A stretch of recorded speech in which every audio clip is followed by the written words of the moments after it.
As far as physical challenges or threats from terrorist groups and all that, I had signed up for that, so I was pretty prepared for it. I knew all this will happen, that I can deal with political opposition. But the biggest hurdle is which comes from a corrupt system called Bollywood. The problem is that when you go for casting, okay, a lot of youngsters who basically want to be in good books of the establishment, and establishment is run only by 4, 5 6 big production houses or directors or writers or whoever. Then they're scared to work with me in my films. So I have to find talent who is willing to work with me on such a sensitive subject and who totally believes in me, and that becomes a very difficult task. The second biggest hurdle comes from organizing money, because the Bollywood studios and the producers don't invest any money in these kind of subjects. And also they are so insecure about their own incompetence that they don't want to finance films without stars. Or the precondition of Bollywood is that your film either has to be based on a South Indian film or a Hollywood film, or it has to have big stars so that nobody has to think. So it's a non-thinking industry. It's a very spineless, coward industry. Absolutely coward industry. Coward people, what they do is they always attack fearless and courageous people. And you have seen, this is the history of the world. Socrates was given poison. The freedom fighters were hated by the establishment of India at that time. Even today, anybody who is anti-corruption is hated by corrupt people. So I'm also hated by Bollywood for the simple reason they know that my films expose their spinelessness.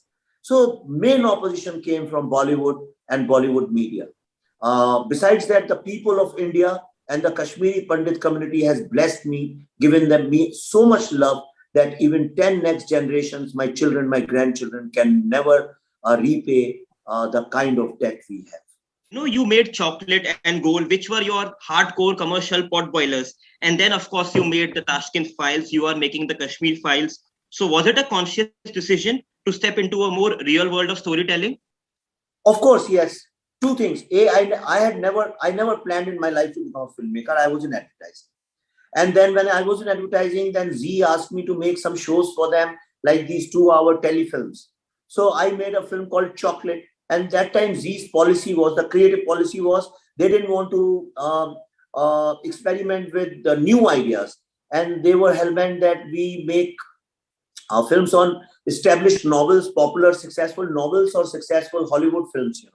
So it was easy for television filmmakers. All these people who made with me at that time followed that. So we made something called Chocolate, which was based on Usual Suspects. And at that time in India, right from Mahesh Bhatt to Yash Raj Productions, to all the Sanjay Gupta or whoever you name it at that time, every single person was forced to copy Hollywood films, because stars wouldn't do your films if it was not without seeing a DVD. At that time, it used to be VHS cassettes, without seeing those VHS and DVDs of a foreign film. So Chocolate was made because no actor listened to the script. They wanted to know which film it's based on. I said Usual Suspect. Everybody signed that film without even reading or listening to the script. This is the Bollywood for you. But then I realized that in Bollywood, your film can be as intelligent and as wonderful as the star's intelligence is. A film came at the same time, Chak De and Goal. Chak De had Shah Rukh Khan, Goal had John Abraham at the same time.